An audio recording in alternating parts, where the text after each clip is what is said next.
Halo, kembali lagi di channel Dulnesia. Saya Dul. Saya akan melanjutkan membaca buku Kesaksian Para Pengabdi di halaman 35. Bunda Zulekha, sang pemula dalam gerakan usroh. Saya sungguh ingin menjadi muslimah yang kafah, yang benar dan sempurna. Pendahuluan. Studi kasus ini menggambarkan konteks lahirnya perempuan-perempuan muslimah fundamentalis dari kampus universitas negeri. Mereka menjadi aktivis militan kelompok Islam fundamentalis yang menggunakan Islamisme sebagai ideologi perjuangan. Inilah kisah Zulekha yang oleh teman-teman seperjuangannya kini disapa Bunda Zulekha, salah satu perempuan muslimah yang dapat dikatakan sebagai salah seorang pemula dari gerakan Islam fundamentalis di kampus negeri Institut Pertanian Bogor. Saat ini Zulekha tak lagi ada di dalam gerakan itu. Ia pun tak mengambil jalan fundamentalisme, baik melalui jalur politik formal maupun lewat jalur gerakan radikal non-kekerasan seperti HTI untuk memperjuangkan keyakinan ideologisnya. Ia telah memilih jalan sebagai aktivis perempuan yang memperjuangkan hak-hak ekonomi, politik, dan representasi perempuan miskin kepala keluarga. Bagi Zulekha, Islam bukan hanya simbol-simbol atau ideologi, melainkan telah menjadi napas gerakan tanpa perlambang. Ia memang menggunakan jilbab, namun baginya ini adalah bagian dari fashion sebagai perempuan yang telah sejak awal memang menggunakannya. Baginya, intisari dalam pembelaan kemanusiaan bagi perempuan harus dapat mengambil nilai-nilai universal Islam. Dengan cara itu, sekatan pemisah yang dibangun oleh budaya dan politik bisa dipotong. Ia nyaris tak pernah menggunakan teks-teks ayat yang militeristik ketika menjelaskan soal bagaimana perempuan harus dilindungi dan diberdayakan berdasarkan keyakinan agamanya. Ia lebih memilih menggunakan evidence based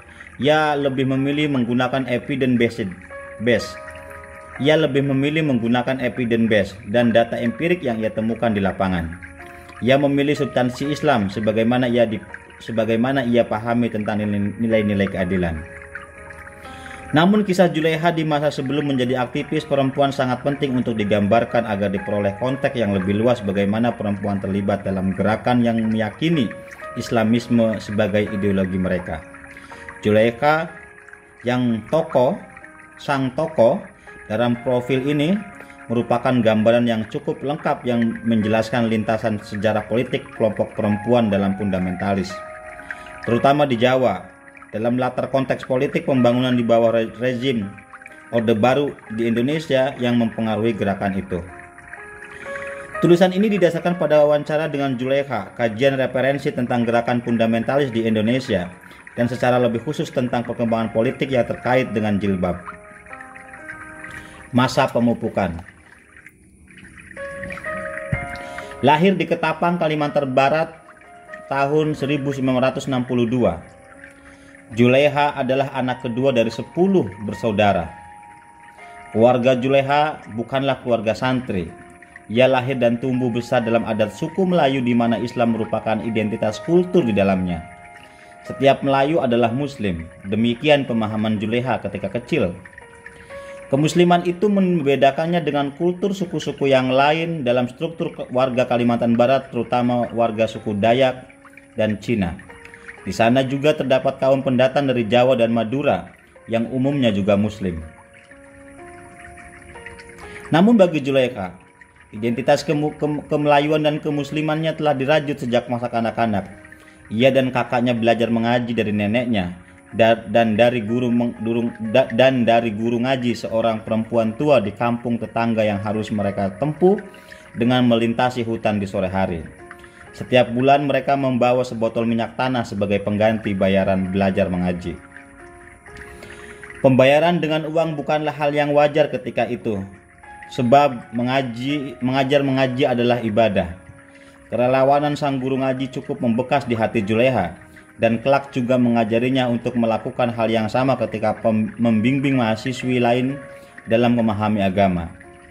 Kemampuannya dalam mengaji itu telah membawa masuk ke dalam kelompok kajian agama di kampusnya di IPB.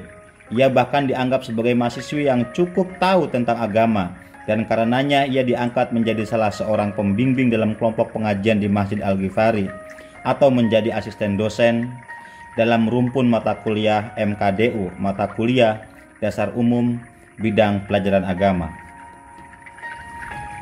Juleha adalah anak pegawai rendahan di kantor pabean, Bea Cukai, Pelabuhan Pontianak. Menggambarkan masa kecilnya, Juleha menyebutnya hidup dalam ketidakcukupan yang terus-menerus. Namun sejak anak-anak, Juleha telah menunjukkan diri sebagai anak yang pintar dan ngotot untuk meraih prestasi. Ia selalu menjadi juara kelas berkat usahanya dalam belajar. Setamat SD, Juleha punya dua pilihan. Masuk ke SMP negeri, masuk ke SMP negeri terbaik, atau SMP swasta Katolik Susteran. Dan Juleha memilih untuk kedua. Sekolah itu mutunya sangat baik. Diterima di sekolah Susteran, khusus putri ini sangat membanggakan. Tak semua orang bisa masuk sekolah ini meskipun anak orang kaya. Sekolah ini adalah sekolah elit dan arti prestasi. Sekolah ini adalah sekolah elit dalam arti prestasi. Murid-murid di sekolah ini belum tentu anak orang kaya, namun sudah pasti anak-anak pintar. Dan Juleha masuk di antaranya meskipun tidak tinggal di asrama. Kehidupan di sekolah ini dikontrol oleh aturan ketat dan penuh disiplin. Di sini pula ia mengenal arti keragaman dan solidaritas yang dipupuk oleh para suster, baik di kelas maupun di asrama. Dari sekolah ini pula Juleha mendapatkan landasan tentang arti disiplin, percaya diri, dan tanggung jawab. Karakter ini menuntut Juleha kelak ketika ia berada dalam gerakan fundamentalis di kampusnya menjadi landasan yang sangat penting, terutama ketika ia memulai menggunakan jilbab. Di saat itu yang dibutuhkan adalah mental untuk bertahan dari cemoohan dan bahkan gangguan yang bersifat fisik. Harap diingat, di awal tahun 80-an, penggunaan jilbab merupakan kelompok minoritas yang selalu dilecehkan dan dicurigai sebagai bagian dari gerakan yang menentang pemerintah. Dengan karakternya yang kuat inilah Juleha berani mengambil keputusan-keputusan yang bagi banyak orang bukanlah hal yang mudah. Misalnya keluar dari gerakan itu ketika ia menilai bahwa kelompok itu tak lagi sejalan dengan pandangannya, atau bahkan memutuskan untuk menikah di usia muda ketika masih kuliah karena takut dosa. Sumber pedoman moral hidup Juleha adalah ibunya, Juhairoh. Ibunya adalah pengurus rumah tangga yang kawin terlalu muda, bahkan tak sempat menyelesaikan pendidikan di tingkat SD. Kehidupan Juleha di masa kecil sangat miskin. Juleha dan kakaknya Rita tinggal bersama ayah ibunya menumpang di sebuah kamar sempit di rumah Pak tuanya yang lumayan kaya. Makanan selalu berlimpah di sekeliling meja makan. Demikian Juleha menggambarkan apa yang dipahami sebagai kaya itu. Tentu itu tidak mengkontraskan keadaan di keluarganya yang hidup hanya menumpang dan selalu serba kekurangan. Begitu berlebihnya keluarga Pak tuanya, kadang-kadang makanan sisa sampai dibuang ke tempat sampah, dan Juleha kecil beserta kakaknya sesekali memberanikan diri menjadi pemulung. Ia misalnya sesuatu hari melihat pisang goreng di tong sampah. Diam-diam Juleha memungut kembali pisang goreng itu. Ibunya dengan tanpa daya hanya menangis dan selalu menekankan pada Juleha dan Rita betapa pentingnya untuk hidup mandiri dan tidak bergantung dengan orang lain. Selain ibu, nenek merupakan guru pertamanya yang mengenalkan pada ajaran Islam. Nenek yang mengajarinya mengaji, sholat 5 waktu, dan praktek sehari-hari menjadi orang Islam. Bapaknya sebagai orang Melayu Pontianak tentu juga menjalankan ritual-ritual agama sebagai muslim, namun tak sekukuh ibunya. Bapaknya di mata Juleha kadang-kadang justru melepaskan ikatan-ikatan moral agama itu. Suatu hari misalnya Juleha dan Rita kakaknya memergoki motor dinas bapaknya ada di tempat yang bagi anak-anak ketika itu sebagai daerah remang-remang, rumah biliar. Tentu saja mereka berdua sangat terkejut dengan pandangan itu. Mereka menyaksikan bapaknya sedang bermain biliar dan juga melihat ada perempuan muda dengan dandanan serono di sana. Zulaikha sangat benci dengan pemandangan itu. Bagi Zulaikha, itu sebuah perbuatan tercela. Ia dan kakaknya memberanikan diri masuk dan bersikeras tidak mau pulang sebelum bapaknya menghentikan main biliar dan pulang. Dan mereka berdua menang. Dari gambaran ini agaknya terlihat bahwa gagasan tentang hidup dengan moral dan nilai-nilai keislaman telah muncul sejak Zulaikha kecil. Ia tak suka pada hal-hal yang dianggapnya melanggar ajaran Islam, dan ia bisa bersikeras hati untuk hal itu. Pengalaman hidup dengan kemiskinan membangun kesadaran pada Zulaikha tentang pentingnya pendidikan dan mencari jalan keluar dari kemiskinan. Ibunya mendesak ayahnya untuk keluar dari hidup seperti benalu, menumpang pada orang lain. Mereka kemudian pindah menempati suatu bangunan yang lebih tepat disebut gubuk. Musim hujan adalah bencana bagi keluarga ini. Air bukan hanya datang dari genteng yang bocor, tetapi juga dari air sungai Kapuas yang meluap sampai ke dalam rumah. Zulaikha hadir dalam keluarga besar 10 bersaudara dan kebanyakan perempuan. Zulaikha tak begitu mengerti mengapa ibunya tidak ber-KB. Hal yang ia tahu, setiap hamil ibunya terlihat sangat menderita karena urat varises kakinya akan keluar mengular besar-besar yang membuat ibunya terlihat lelah.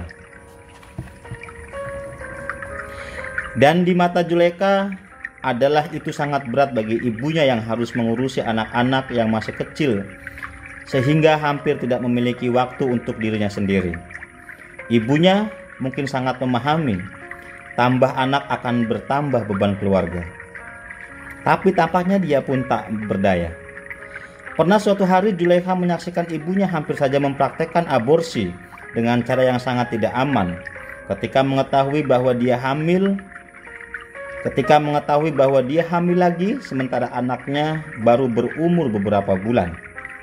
Namun setelah mendengarkan cerita resiko akan terjadi pendarahan yang bisa menyebabkan kematian jika hal itu dilakukan, maka ibunya mengurungkan niat tersebut.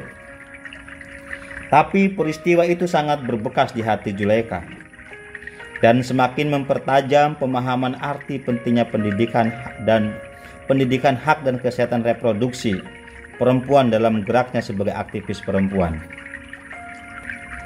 Meskipun ibunya sangat kuat menanamkan ajaran agama, tetapi pada masa itu Zulaikha dapat tumbuh dengan bebas, termasuk bebas untuk aktif dengan kegiatan pramuka, bahkan ikut menjadi penyanyi keroncong.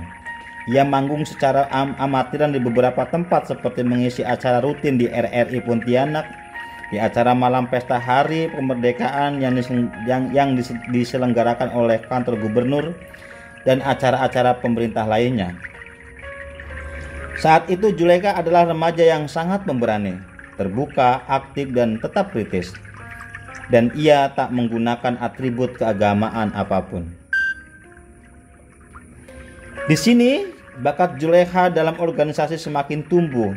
Ia aktif di organisasi intrasekolah, OSIS, pramuka, vokal grup, dan kegiatan lain yang ditumbuhkan bagi kegiatan sekolah.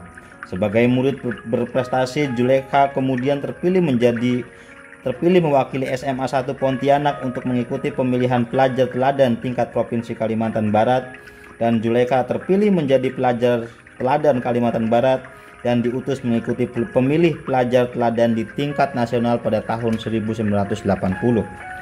Inilah pertama kali Zulaikha menginjakkan kaki di Jakarta, bertemu presiden dan menteri-menteri, menjadi tamu negara. Pada masa itu pemerintah sedang mengembangkan program pemerataan akses pendidikan melalui program Perintis 1 dan 2. Melalui program ini pemerintah menjaring anak-anak pintar dari daerah untuk mendapatkan pendidikan yang baik. IPB adalah salah satu kampus yang mengembangkan program perintis itu dan menjaring siswa terbaik dari SMA di daerah terpencil dengan mengundang murid terbaik dari sekolah itu untuk masuk IPB tanpa tes. Zulaikha termasuk mendapatkan kesempatan itu. Setamat SMA, Zulaikha pun pindah ke Bogor bersama ribuan mahasiswa lainnya yang datang dari kampung dengan latar budaya kampungnya. Tumbuh menjadi militan. Di kota Bogor, Zulaikha mulai berubah. Perubahan Zulaikha bukan hanya dalam cara berpakaian yang kini telah memakai jilbab, tetapi cara ia bergaul, berkelompok dan beraktivitas. Ia hanya bergaul di lingkungan kampus, pesantren atau tempat pengajian serta masjid kampus. Zulaikha diterima di IPB tingkat persiapan bersama TPB pada tahun 1981. Tahun-tahun ini sangatlah menentukan mengapa Zulaikha dan kawan-kawannya dari desa begitu aktif di dunia pengajian. Ketika di IPB ini, dunia politik di luar kampus sedang terengah-engah menyaksikan kesuksesan kaum mullah mengusir diktator Shah Iran Reza Pahlavi. Revolusi itu menular melalui media. Setidaknya pada simpulnya, beberapa mahasiswa di kampus ini ada yang telah menggunakan jilbab. Kelompok itu merupakan aktivis ekstrakurikuler kampus yaitu HMI, Himpunan Mahasiswa Islam. Di antara para seniornya ada yang telah menggunakan jilbab, di antaranya Nurul, kakak senior Zulaikha dari kampus peternakan, yang menjadi salah satu mentor pelajaran agama Islamnya. Zulaikha begitu terpesona kepadanya. Ia melihat sosok kepribadian Nurul yang menurutnya sangat pintar, anggun, putih, bersih, lembut, cantik dan saleha. Diangannya ia ingin seperti Nurul. Ketika itu Zulaikha merasa sebagai si buruk rupa. Ia datang dari daerah Kalimantan yang panas. Ketika itu ia merasa mukanya sehitam pantat kuali. Jadi ingin terlihat bersih dan cantik. Itu motif utama yang muncul sebagai alasan mengapa ia berjilbab. Tetapi di balik motif itu ia merasa terpanggil untuk menjadi muslimah yang benar. Gagasan muslimah yang benar datang dari berbagai kegiatan kampus yang terkait dengan syiar Islam. Hampir setiap hari Zulaikha dan teman-temannya merasakan denyut gairah yang aktif dalam kajian keagamaan yang disebarkan dalam kelompok-kelompok kecil yang biasa disebut usroh. Zulaikha merasa sangat tertarik dengan kelompok-kelompok pengajian terbatas itu, dan Zulaikha pun memutuskan menggunakan jilbab sebagai penerapan dari pemahaman yang diajarkan pada waktu itu. Berjilbab adalah wajib dan akan melindungi derajat perempuan muslimah. Dan itu tak sekedar teori. Zulaikha bersungguh-sungguh ingin menjadi muslimah yang kafah, yang benar dan sempurna. Ketika ada lelaki yang ingin mendekatinya, Zulaikha tak main-main. Ia membawa pulang lelaki itu dan meminta orang tuanya untuk menikahkan mereka, meskipun belum mendapat restu dari orang tua pacarnya. Zulaikha sangat takut berbuat dosa dengan berpacaran. Di antara teman-temannya tak sedikit melakukan hal yang sama dengan cara yang lebih ekstrim, karena mereka tak berani berhadapan langsung dengan orang tua yang mengharapkan mereka sekolah sampai tuntas, baru menikah. Tak sedikit yang menikah disaksikan oleh murabbi atau senior mereka di dalam kelompoknya. Meskipun mereka tak menyatakan diri sebagai warga Syiah, mereka menggunakan cara Syiah untuk melakukan nikah mut'ah dan nikah siri di usia yang relatif masih muda, antara 18 sampai 20 tahun. Meningkatnya gairah kajian keagamaan di kampus pastilah tak dapat dipisahkan dari perkembangan politik kampus di Indonesia. Tahun 1974 ketika terjadi gerakan Malari, dan berikutnya tahun 1978 Zulaikha masih ada di Pontianak. Ia tentu tak memahami apa yang tengah terjadi di Jakarta. Demonstrasi mahasiswa tahun 1974 dan tahun 1978 menghasilkan kebijakan mengebiri aktivis politik mahasiswa, mulai kebijakan normalisasi kehidupan kampus. Sejak itu, mahasiswa dibatasi ruang gerak politiknya. Namun, di lain pihak, pemerintah juga melakukan upaya-upaya pemerataan pendidikan dengan mencari bibit-bibit unggul. Dan dalam rangka menjaring mahasiswa cerdas dari daerah, kampus-kampus juga didorong untuk menerima mahasiswa dengan jalur khusus tanpa tes. IPB di bawah Rektor Profesor Andi Hakim Nasution merupakan salah satu kampus yang melakukan eksperimen ini dengan menerima mahasiswa dari pelosok-pelosok tanah air melalui program Perintis 1 dan 2. Zulaikha adalah salah satu mahasiswa yang masuk ke IPB tanpa melalui jalur yaitu PMDK, penelusuran minat dan kemampuan. Maka jadilah kampus IPB menjelma sebagai kampus yang didatangi oleh mahasiswa-mahasiswa yang datang dari berbagai daerah bahkan pelosok. Tak mengherankan jika sejumlah mahasiswa mengalami kultur shock yang tidak kecil. Dan untuk itu IPB menyelenggarakan kegiatan-kegiatan keagamaan yang berpusat di Masjid Al-Ghifari serta di sejumlah pesantren di Kota Bogor. Dua di antaranya pesantren Al-Ghazali dipimpin tokoh Masumi yang sangat karismatik, Mama Abdullah bin Nuh, serta pesantren Al-Ihya pimpinan Kiai Muda Ustadz Tamrin.